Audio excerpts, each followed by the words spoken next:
right, so what's up with dads and these Crocs? What's going on here, man? You mean the dad Croc ones? So these are the ultimate dad shoes. They have comfort, and then you can put them in like 4-wheel drive mode when you gotta chase the kids. They are an all-in-one shoe. Like, what more can you ask?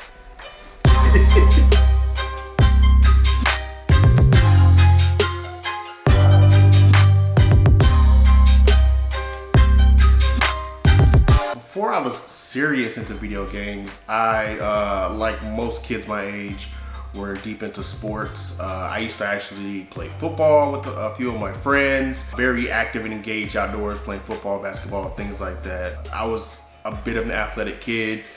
I ended up getting my wings clipped off me at a very young age of, I think I was 12. I was actually hit by a car. And serious injury to my knee where it just didn't work anymore. I still have the scar to prove it. But yeah, this was years ago, and I just could not play sports effectively anymore. So I spent the whole summer in the house doing nothing, and obviously I gravitated towards the video games that my dad played, or that my dad bought for me to have something to do, because, you know, a kid in the house, and during the summertime all your kids are outside having fun, you want to find something to do. I just happened to have like a Super Nintendo that I could play Mario and Donkey Kong and things like that I would play, and eventually grew into experimenting with other games that I used to want to play.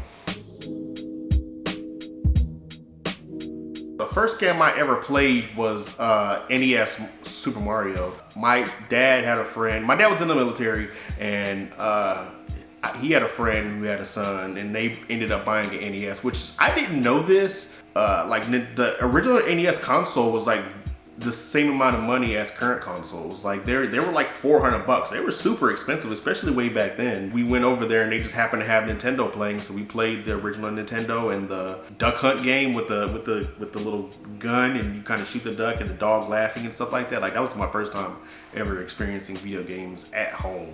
It was cool to me because like we're playing it on the TV as opposed to like going to an arcade.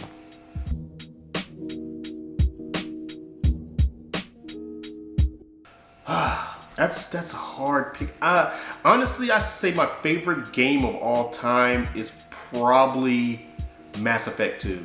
I legitimately spent probably the most gaming hours that I put in any game series ever, because they had the different choices, and I wanted to make sure that I could cover my bases with as many choices as I could when it came to any further sequels that came out.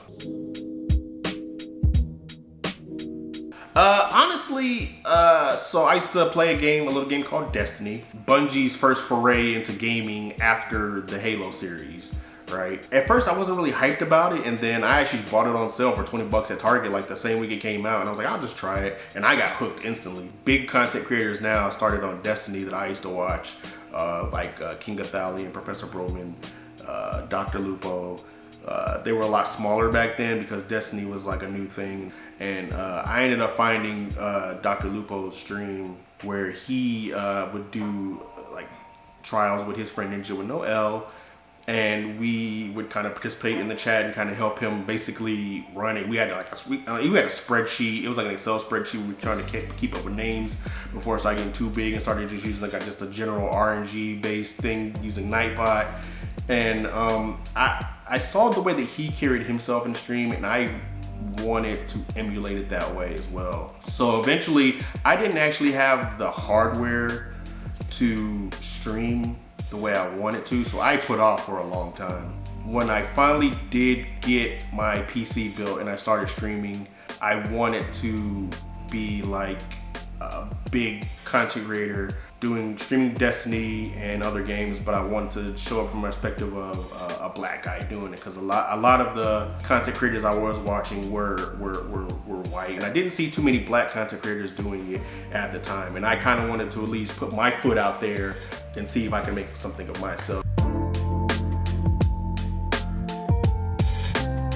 The hardest thing about being a black content creator is we don't have the luxury of being mediocre or average.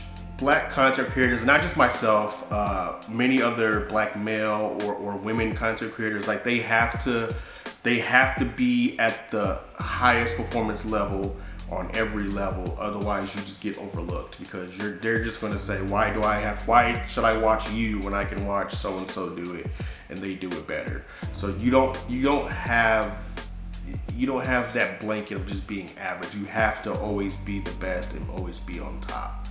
And a lot of times people will overlook you just because you're black, to be honest. And a lot of times people don't think they do it. It's just like, you're not marketable.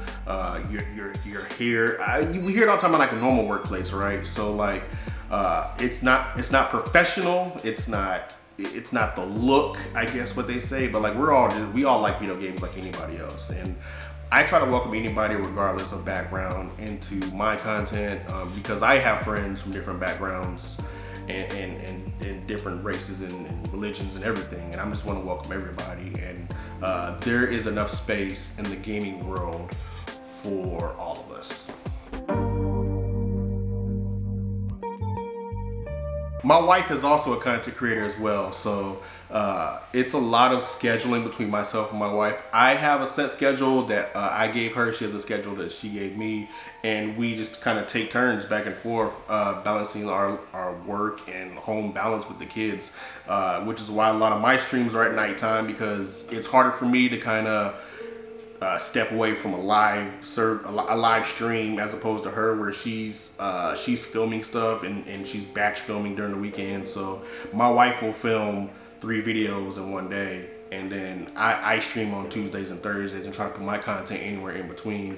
So it just all comes out to communication between us too, because it's not easy. I have a 3-year-old and a 1-year-old who always need our immediate attention all the time when they're up and awake, and they're hungry and they're thirsty and they have to use the potty and all this other stuff, and we can't pause. We have to pause anything we want to do for our kids, because our kids and our family always do come first. But my oldest daughter, my 9-year-old daughter, she's kind of on her own, doing her own thing, and she emulates whatever mommy does. So she wants to be a YouTuber as well. So we have to be cognizant of that as well, because we have little eyes watching us and they want to emulate everything we're doing. So we kind of always have to work together to make sure that this works and we can both be successful.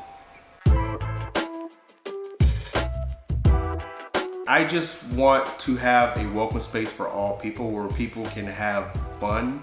I know in the world of video games now, with the rise of, from what Ninja did with Fortnite and everything like that, how everything in the gaming industry is so competitive and everyone wants to be number one and everyone wants to be the best, where I feel like some aspects of the loss of video games is that they're supposed to be fun, right? And if you're not having fun, you shouldn't be doing it, I feel like. And you can always be fun and competitive at the same time. There's nothing wrong with that. But if it gets to a point where you're just not having fun, you're just trying to like strive to be the best, I feel like you can lose yourself in the whole fun aspect of video games, because video games are supposed to be a casual experience where you're supposed to enjoy it with friends. I was actually keeping an eye on them from the background, because I noticed, I forget who I saw from the Twitch Atlanta Twitter account. I think I saw Lavosky and somebody else comment about stuff like that, and I looked at his page, and I saw the Detonate link to that and all the other stuff. I was like, oh, okay, I see, that's pretty cool. And I saw that they were Atlanta based as well, so it kind of just made sense for us to kind of partner up together and kind of take over the gaming world, especially in Atlanta, because there's so much opportunity here in Atlanta for the gaming space to rise even bigger than what it is. And I think together we can put our name and our stamp in that area somewhere. Man, my end goal is to be somewhere on some movie set with a red lightsaber in my hand, playing some bad character in Star Wars. And if content creation can get me there, I'm gonna do my best to make sure I get there one day.